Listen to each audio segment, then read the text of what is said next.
Hello बच्चों, बिल्कुल मजे में। तो आज अपन एक बहुत ही यूनिक कॉन्सेप्ट पढ़ेंगे। वो होगा अपने पास इफेक्टिव स्प्रिंग कांस्टेंट। ये मेथड बहुत ही यूनिक होगा, अनसीन मेथड है ये। तो क्या है ये मेथड, वो अपन इस वीडियो में समझेंगे। जैसे तुम्हें एक स्क्रीन पर सवाल दिख रहा होगा, इसमें तुम्हें टाइम पीरियड फाइंड करना है। अगर तुम इसको कन्वेंशनल मेथड से सॉल्व करोगे ना, तो बहुत ही लेंदी हो जाएगा। लेकिन अगर तुम इस मेथड से सॉल्व करोगे जो मैं तुम्हें इस वीडियो में बताने जा रहा हूँ, तो ये वाला जो सवाल है ना, तुम 1 मिनट के अंदर कर सकते हो। अब ये मेथड क्या है उसको अपन समझने की कोशिश करते हैं। तो सबसे पहले तो अपन ये समझते हैं कि इफेक्टिव स्प्रिंग कांस्टेंट का मतलब क्या है। तो बेसिकली अपने पास दो कॉम्बिनेशन होते हैं, एक तो होता है सीरीज कॉम्बिनेशन और एक होता है अपने पास parallel combination.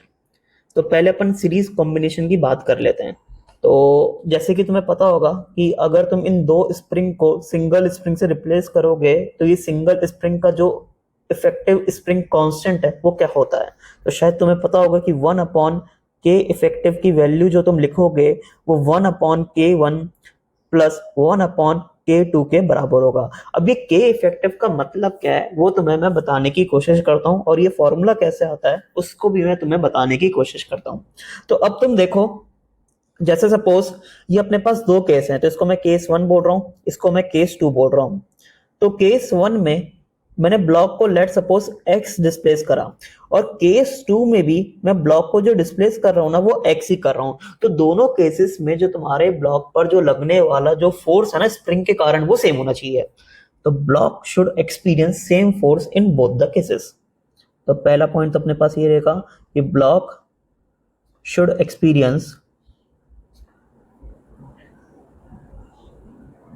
Same force in both the cases. दूसरा अपने पास पॉइंट ये रहेगा कि दोनों ही केसेस में जो तुम्हारे स्प्रिंग में जो स्प्रिंग पोटेंशियल एनर्जी जो स्टोर होगी ना, वो सेम होनी चाहिए। तो spring potential energy in case 1 is equals to spring potential energy in case 2। ठीक है। अब तुम देखो, जो तुम्हारी स्प्रिंग पोटेंशियल एनर्जी जो होती है वो क्या होती है, तो उसको तुम बेसिकली हाफ के एक्स स्क्वायर लिखते हो। एक्स तुम्हारा एलोंगेशन भी हो सकता है या वो कंप्रेशन भी हो सकता है। अब मैं क्या कर रहा हूं, ऊपर नीचे मैं के से मल्टीप्लाई कर रहा हूं। तो इसको मैं कैसे लिखूंगा, इसको मैं लिखूंगा के एक्स का होल स्क्वायर बाय 2 के। अब यहां पर ये के एक्स क्या रिप्रेजेंट कर रहा है, के एक्स सिंपली ये रिप्रेजेंट कर रहा है कि स्प्रिंग में टेंशन कितना है, मतलब स्प्रिंग फोर्स कितना है, जिसको मैं टी से लिख सकता हूं। तो ये अपना टी स्क्वायर बाय 2 के बराबर होगा। तो स्प्रिंग पोटेंशियल एनर्जी को अपन टी स्क्वायर बाय 2 के फॉर्म में भी लिख सकते हैं। वहां पर ये टी क्या होगा, टेंशन इन द स्प्रिंग या फिर स्प्रिंग फोर्स। ठीक है भाई। तो अब तुम देखो, अगर मैं केस 1 की बात करूं, तो लेट सपोज ये वाली जो स्प्रिंग है इसमें जो टेंशन आएगा वो टी आएगा, तो इस वाली स्प्रिंग में भी टेंशन टी आएगा। कि तुम्हें पता है कि सीरीज में है अपनी दोनों स्प्रिंग, और मासलेस स्प्रिंग होती है। तो लेट सपोज जैसे अपन ये वाला पॉइंट ले लेता हूं मैं। ठीक है। तो ये वाले पॉइंट पर ये वाली जो स्प्रिंग है, स्प्रिंग 1, जब मतलब जिसका स्प्रिंग कांस्टेंट K1 है, तो वो फोर्स ऐसे लगाएगी, तो इसको मैं T1 बोल देता हूँ। और ये वाली जो स्प्रिंग है, स्प्रिंग 2, जिसका स्प्रिंग कांस्टेंट K2 है, तो ये वाली जो स्प्रिंग है वो कुछ ऐसे फोर्स लगाएगी, जिसको मैं T2 बोल देता हूँ। इक्विलिब्रियम की सिचुएशन है, तो अगर इक्विलिब्रियम की सिचुएशन है तो मुझे पता है कि T1 बराबर क्या होना चाहिए, T2 होना चाहिए।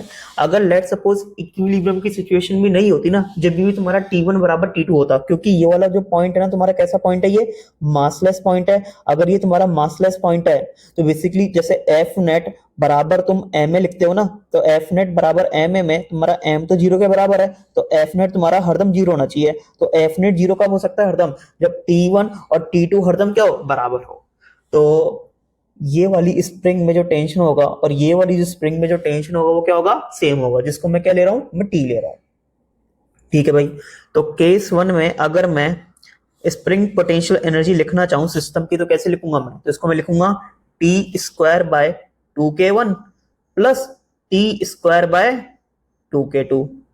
और केस 2 में अगर मैं स्प्रिंग पोटेंशियल एनर्जी लिखना चाहूं सिस्टम की, तो कैसे लिखूंगा मैं, तो जैसे कि मैंने बोल दिया था कि दोनों ही केसेस में जो तुम्हारा ब्लॉक है ना, वो सेम फोर्स एक्सपीरियंस करना चाहिए।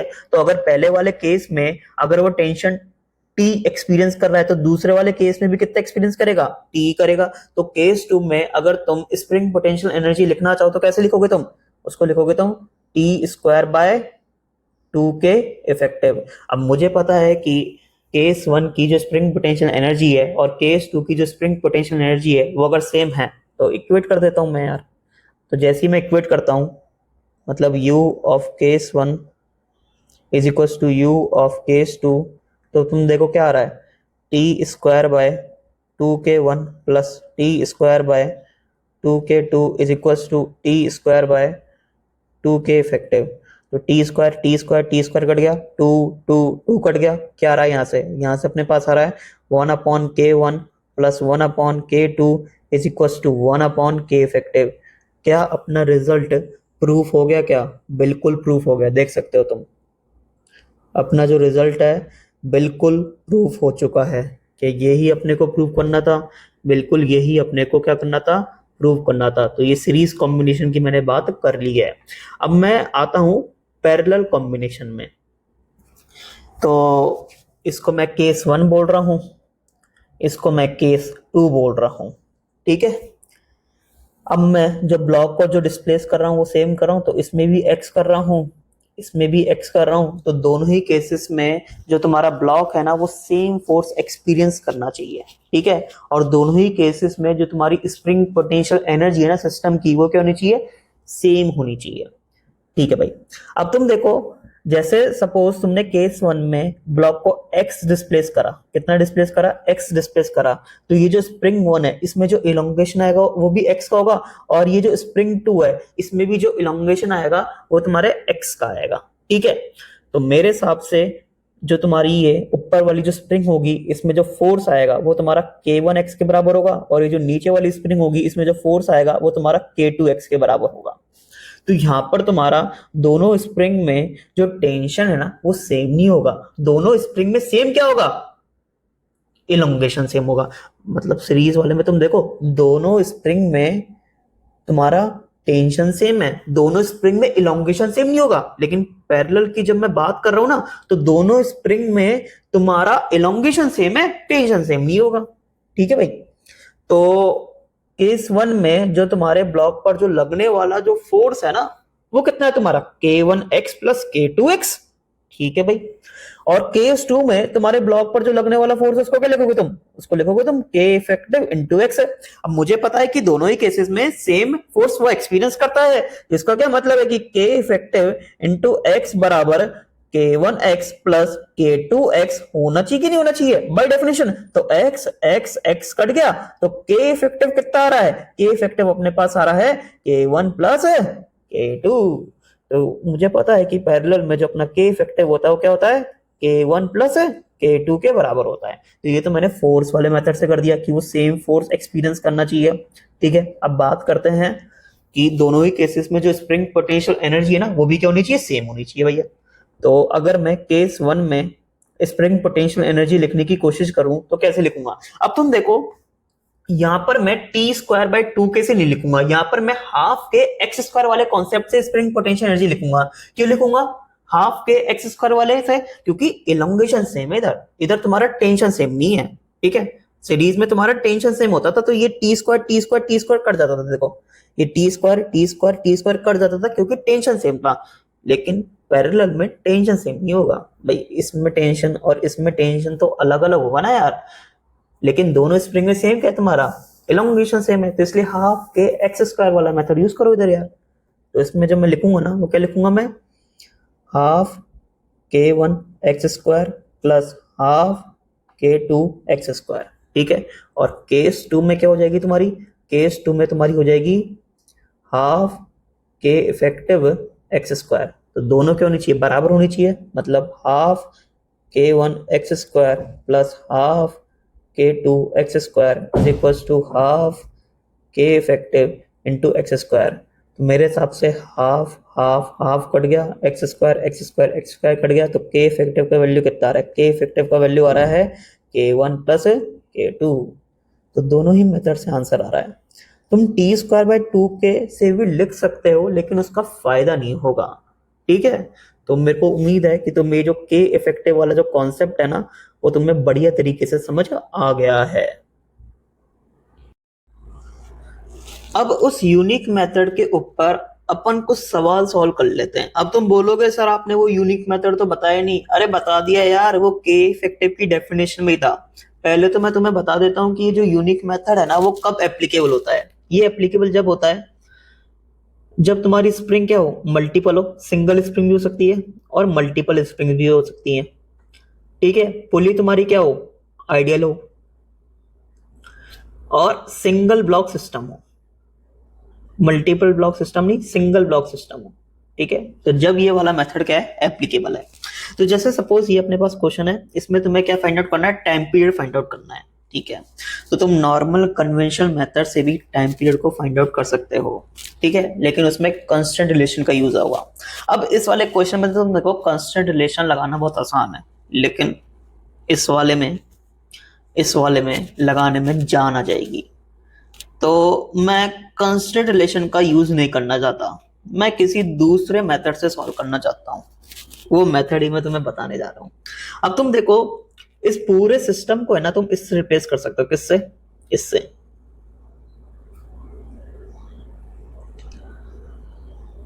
और इस सिस्टम का तुम्हें के इफेक्टिव चाहिए। अगर तुम्हें इस सिस्टम का के इफेक्टिव पता चल जाए तो टाइम पीरियड क्या हो जाएगा, टाइम पीरियड सिंपली हो जाएगा 2 pi under root of m upon k effective. ऐसा ही नहीं कि जो के इफेक्टिव होता है ना वो केवल सीरीज या पैरेलल में ही होता है, इनमें भी के इफेक्टिव होता है। कैसे होता है मैं तुम्हें बताता हूँ। तो के इफेक्टिव में मैंने तुम्हें बताया था कि जो ब्लॉक है ना वो सेम फोर्स एक्सपीरियंस करना चाहिए। तो यहाँ पर टेंशन अगर मैं टी मान रहा हूँ तो यहाँ पर भी कितना मानूंगा, टी मानूंगा। पुल्ली मेरी आइडियल है, स्ट्रिंग मेरी आइडियल है, स्प्रिंग भी मेरी आइडियल है। तो यहाँ पर भी टेंशन टी, यहाँ पर भी टेंशन टी, तो यहाँ पर टेंशन 2T होना चाहिए। सही है। दोनों ही केस में, मतलब अगर मैं इसको केस 1 बोल रहा हूँ, इसको मैं केस 2 बोल रहा हूँ, तो दोनों ही केसेस में जो तुम्हारा स्प्रिंग पोटेंशियल एनर्जी है वो क्या होना चाहिए, सेम होना चाहिए। कर देते हैं सेम यार। तो केस 1 में क्या लिखूंगा मैं, स्प्रिंग पोटेंशियल एनर्जी। तो एक ही स्प्रिंग है तो स्प्रिंग पोटेंशियल एनर्जी क्या लिखोगे तुम, स्प्रिंग पोटेंशियल एनर्जी लिखोगे तुम 2T का होल स्क्वायर अपॉन 2 इंटू के। इस वाले मेथड से लिख रहा हूँ, देखो इस वाले मेथड से, टी स्क्वायर अपॉन 2K वाले मेथड से। तो इस स्प्रिंग में जो टेंशन है ना वो 2T है, तो 2T का whole square upon 2 into spring constant की वैल्यू जो कि K है। और इस सिस्टम की क्या लिखूंगा, इस सिस्टम की मैं लिखूंगा तो स्प्रिंग में टेंशन कितना है, T है, तो T का whole square upon 2 into spring constant की वैल्यू जो कि कितना है, K इफेक्टिव है। तो यहाँ पर तुम देख सकते हो 2 से 2 कट गया तो कितना आ रहा अपने पास, 4T square upon K is equal to T square upon K effective.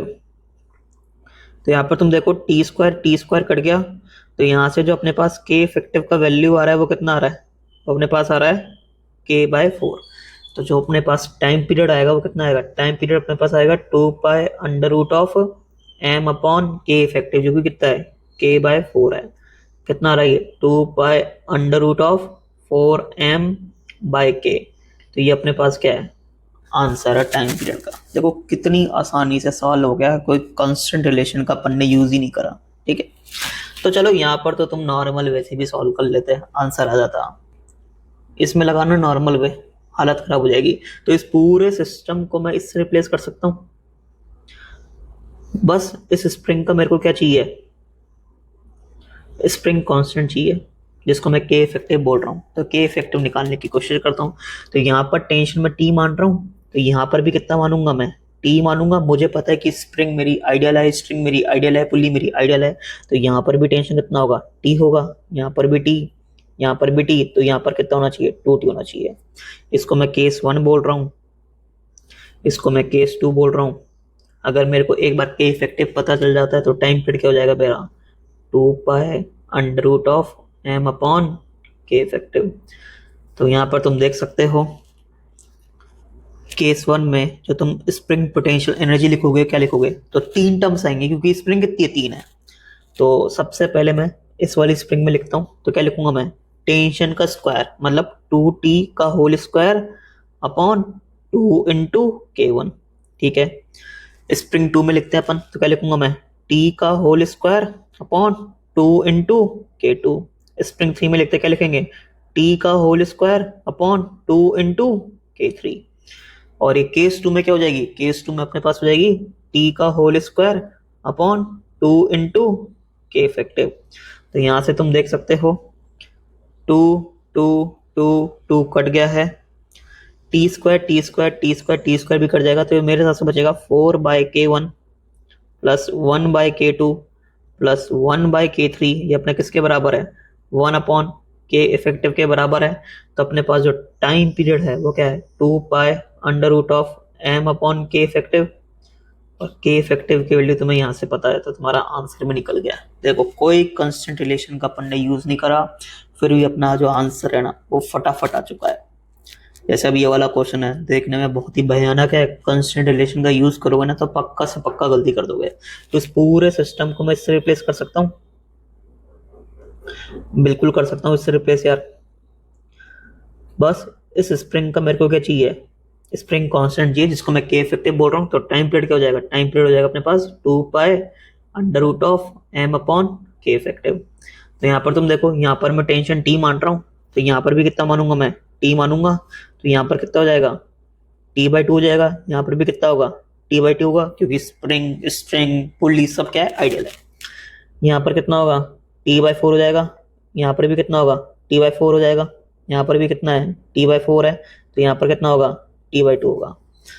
तो इस पूरे सिस्टम का मैं स्प्रिंग पोटेंशियल एनर्जी लिखना चाहता हूँ। तो यहाँ पर तुम देखो कितनी स्प्रिंग है, 1 2 3 4 5 6। तो लिखते हैं यार।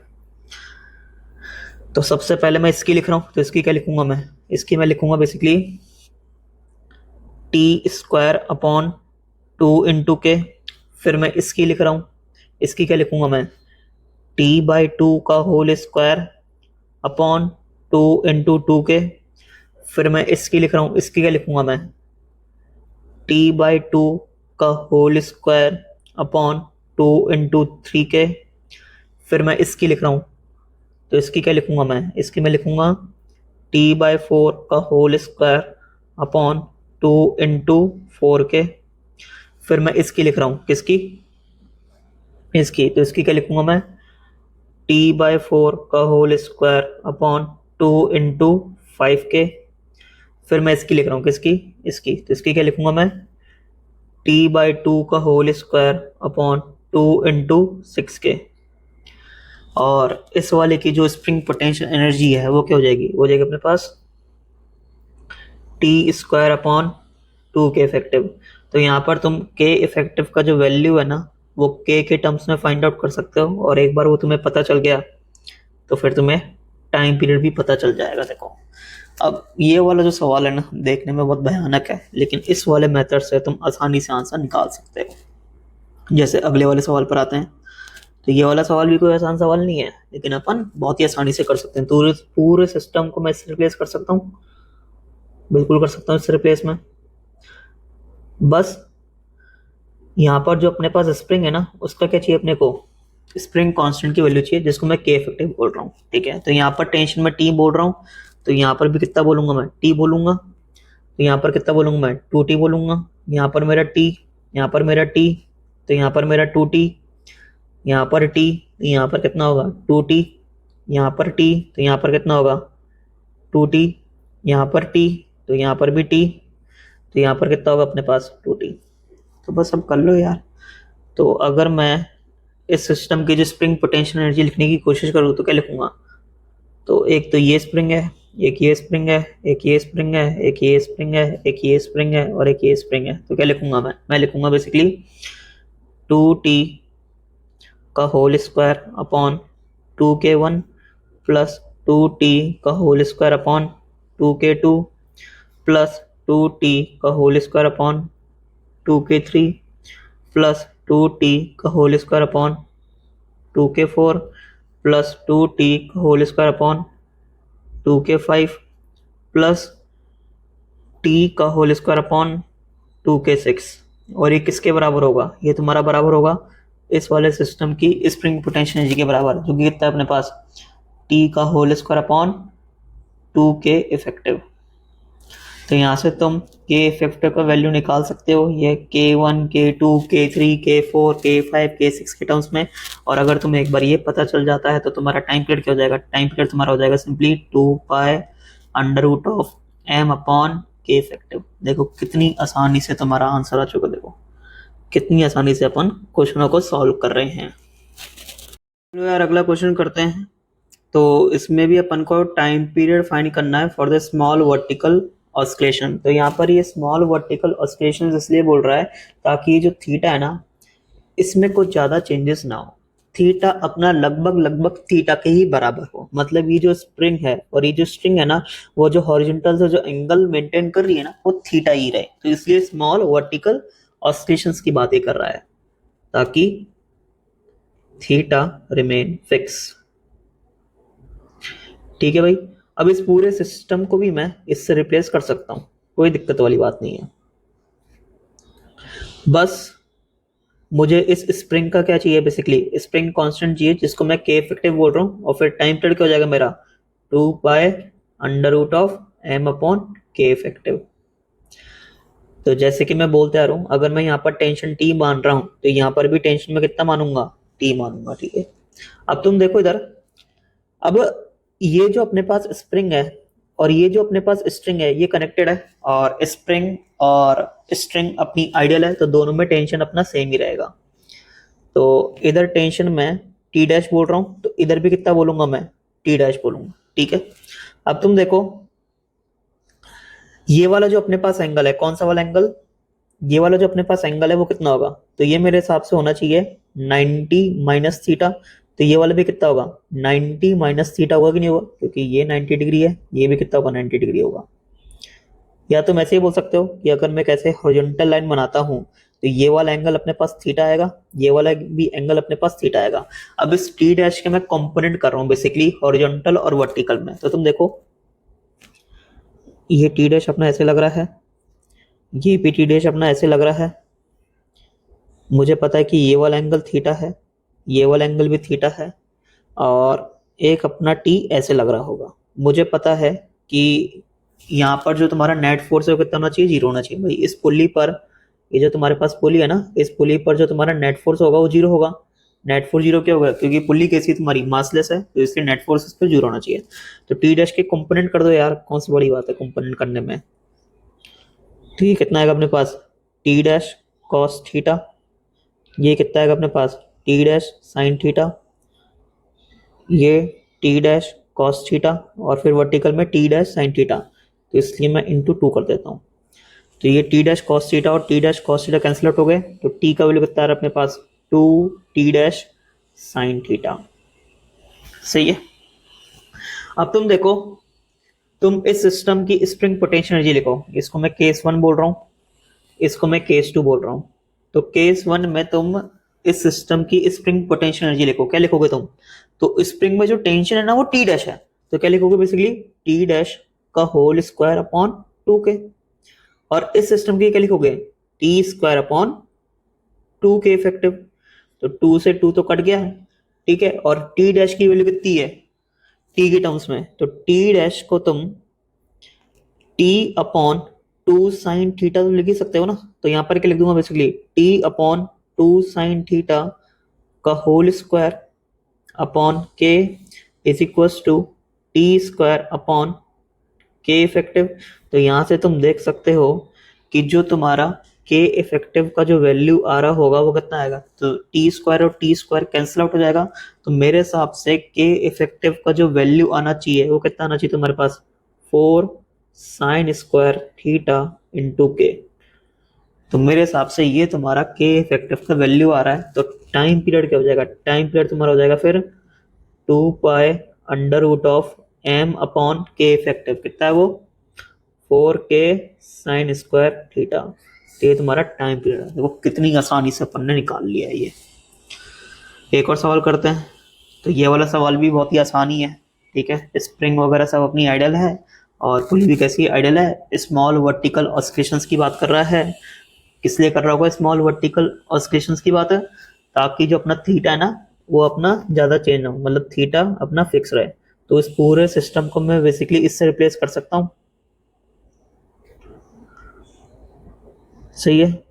बस यहाँ पर अपने को स्प्रिंग का क्या चाहिए, स्प्रिंग कांस्टेंट चाहिए, जिसको मैं के इफेक्टिव बोल रहा हूँ। फिर टाइम पीरियड को क्या बोल दूंगा मैं, 2 pi under root of m upon k effective. तो यहाँ पर टेंशन में टी बोल रहा हूँ, तो यहाँ पर भी कितना बोलूंगा मैं, टी बोलूंगा, तो ये भी टी लगेगा बेसिकली। ठीक है, अब तुम देखो ये जो दोनों स्प्रिंग है ना, वो अपनी सीरीज में है। ये दोनों स्प्रिंग देखो सीरीज में कनेक्टेड है एंड टू एंड यहाँ पर। ठीक है, दोनों अपनी सीरीज में है, तो एक तरीके से दोनों स्प्रिंग में जो टेंशन होगा वो क्या होगा, सेम होगा। सही है, तो टेंशन अपना सेम रहेगा। तो इधर मैं क्या बोल रहा हूँ, टी डैश बोल रहा हूँ, तो इधर भी क्या बोलूंगा मैं, टी डैश बोलूंगा। ये मैंने हॉरिजॉन्टल लाइन बनाई, मुझे पता है कि ये वाला एंगल थीटा होगा, तो ये वाला एंगल भी क्या होगा, थीटा होगा।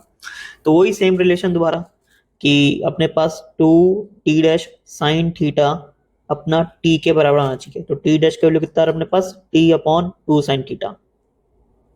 भाई इस पुल्ली पर जो नेट फोर्स है ना, ये वाली जो पुल्ली है ना, इस पर जो नेट फोर्स है वो 0 होना चाहिए। तो अपने पास टी डैश कॉस थीटा और टी डैश कॉस थीटा तो कैंसिल आउट हो जाएंगे। तो 2t डैश साइन थीटा को कौन काउंटर बैलेंस करेगा, ये वाला टी करेगा, जैसे अपन ने इधर करा था। जैसे अपन ने इधर करा था बिल्कुल सेम वे में करना है। बस अब इस सिस्टम को क्या लिखना है तुम्हें, स्प्रिंग पोटेंशियल एनर्जी लिखना है, तो लिख दो यार। तो क्या लिखोगे basically, t² upon 2k1 plus T dash का whole square upon 2k2 plus T dash का होल स्क्वायर अपॉन 2k3। और इसका क्या लिखोगे, इसका लिखोगे तुम टी का स्क्वायर अपॉन 2k इफेक्टिव। तुम टी को और क्या लिख सकते हो, टी को तुम बेसिकली लिख सकते हो 2t डैश साइन थीटा। तो उसको तुम ऐसे भी लिख सकते हो basically 2t dash sine theta का whole square upon 2k effective. तो यहाँ पर तुम देख सकते हो इसको और इसको अगर तुम इक्वेट करोगे तो टी डैश का स्क्वायर सब में कैंसिल आउट हो जाएगा। तो तुम्हें के इफेक्टिव का वैल्यू पता चल जाएगा, k1 k2 k3 और साइन थीटा के टर्म्स में। तो अगर एक बार तुम्हें के इफेक्टिव पता चल गया तो फिर यहाँ से टाइम पीरियड भी निकाल सकते हो आसानी से। तो यहाँ से तुम देख सकते हो टाइम पीरियड तुम्हारा आसानी से निकल जाएगा। चलो यार अगला क्वेश्चन करते हैं, और ये वाला जो क्वेश्चन है वो पाथ फाइंडर का है। क्वेश्चन क्या बोल रहा है कि एक ब्लॉक है, फ्रिक्शनलेस फ्लोर पर प्लेस्ड है, और ये जितनी भी पुल्लीज और स्प्रिंग है ना सब आइडियल है, और सारी की सारी स्प्रिंग आइडेंटिकल है, और हर एक स्प्रिंग का जो स्प्रिंग कांस्टेंट है वो के बराबर है। अब क्वेश्चन बोल रहा है the block is pulled away from the wall, how far will the block shift while the pulling force is increase gradually from 0 to capital F। यहाँ पर ये जो तुम्हारा फोर्स है ना, ये वाला जो फोर्स है ना, वो तुम्हारा कोई कांस्टेंट फोर्स नहीं है, ये वेरिएबल फोर्स है। ये अपने पास कैसा है, ये वेरिएबल फोर्स है, और इसको अपन ग्रेजुअली बढ़ा रहे हैं। मतलब पहले इसका वैल्यू 0 था, इसको बढ़ाते बढ़ाते अपन कितने लगे, कैपिटल F तक लगे। इसको मैं समझाने की कोशिश करता हूँ। तो लेट सपोज एक बेसिक सा एग्जांपल से अपन समझने की कोशिश करते हैं कि एक अपने पास स्प्रिंग है, और ये जो स्प्रिंग है एक ब्लॉक से कनेक्टेड है। अब जो मैं फोर्स लगा रहा हूँ ना इस पर, तो वो वेरिएबल फोर्स है, और इस फोर्स को मैं ग्रेजुअली बढ़ा रहा हूँ। लेट सपोज इस फोर्स का वैल्यू, मतलब लेट सपोज ग्रेजुअली बढ़ाते बढ़ाते मैं इसको 100 न्यूटन तक ले गया। मतलब पहले अपने पास 0 न्यूटन था, इसको मैं ग्रेजुअली बढ़ाते बढ़ाते 100 न्यूटन तक ले गया।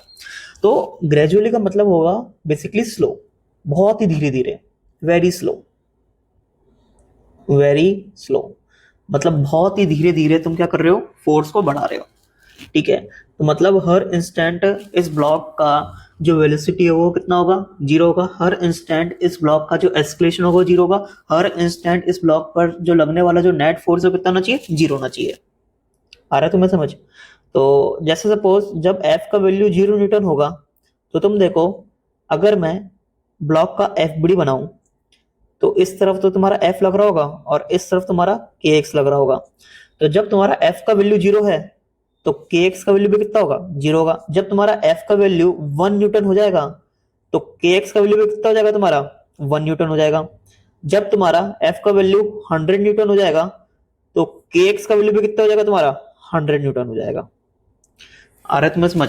मतलब ब्लॉक धीरे धीरे धीरे आगे शिफ्ट हो रहा है, बहुत धीरे धीरे आगे शिफ्ट हो रहा है, और हर इंस्टेंट इस पर जो लगने वाला जो नेट फोर्स है वो कितना है, 0 है। अब तुम्हें बताना है कि मैं फोर्स को बढ़ाते बढ़ाते 100 न्यूटन तक ले गया, तो इस स्प्रिंग का जो इलोंगेशन है वो कितना होगा, या फिर ब्लॉक कितना डिस्प्लेस करा है।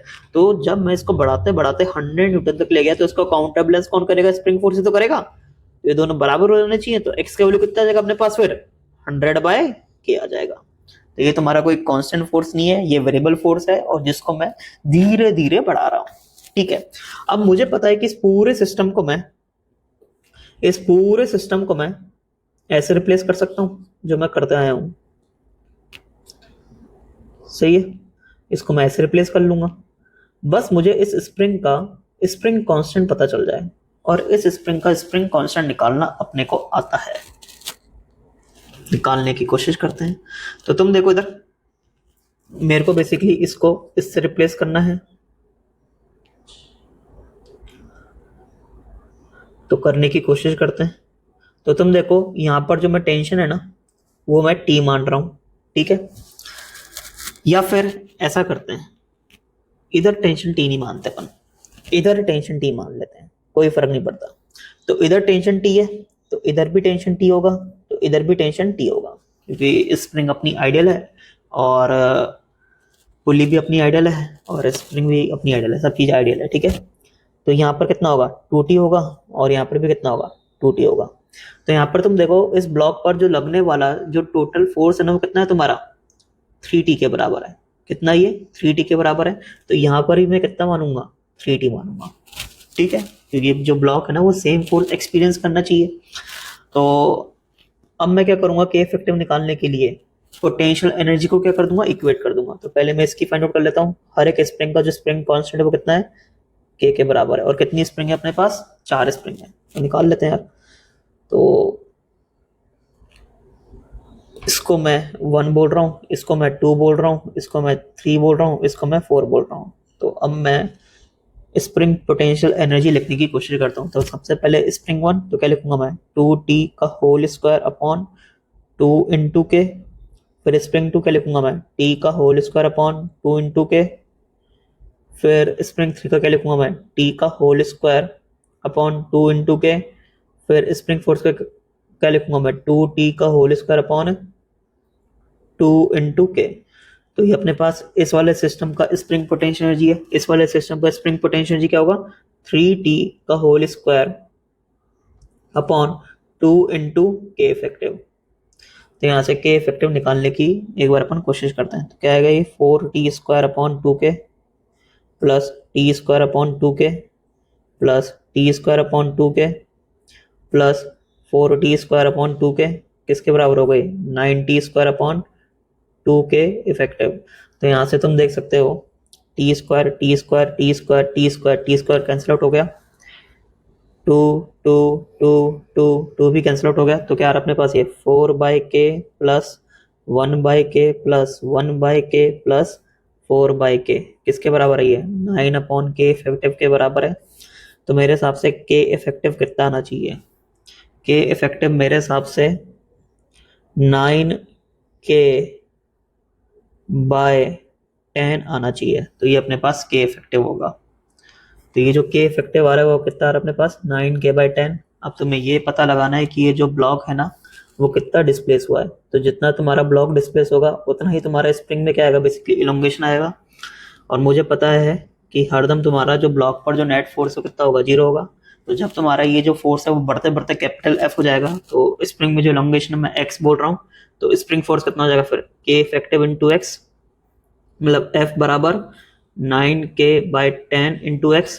तो x का वैल्यू कितना आ रहा है अपने पास, x का वैल्यू अपने पास आ रहा है 10F अपॉन 9k। तो ये अपने पास क्या है आंसर है। तो आंसर कौन सा हो गया मेरे हिसाब से ऑप्शन बी हो गया। देखो कितनी आसानी से अपन ने पाथ फाइंडर का क्वेश्चन सॉल्व कर लिया, वरना अगर तुम नॉर्मल वे में सॉल्व करना चाहोगे ना तो बहुत ही लेंथी हो जाएगा ये। ठीक है, अब मैं तुम्हारे लिए 3 होमवर्क प्रॉब्लम लाया हूँ। तो ये तुम्हारे पास पहला होमवर्क प्रॉब्लम है, ये भी पाथ फाइंडर का ही है। तो इसका जो आंसर है तुम कमेंट बॉक्स में टाइप करना। ठीक है, तो ये पहला क्वेश्चन है।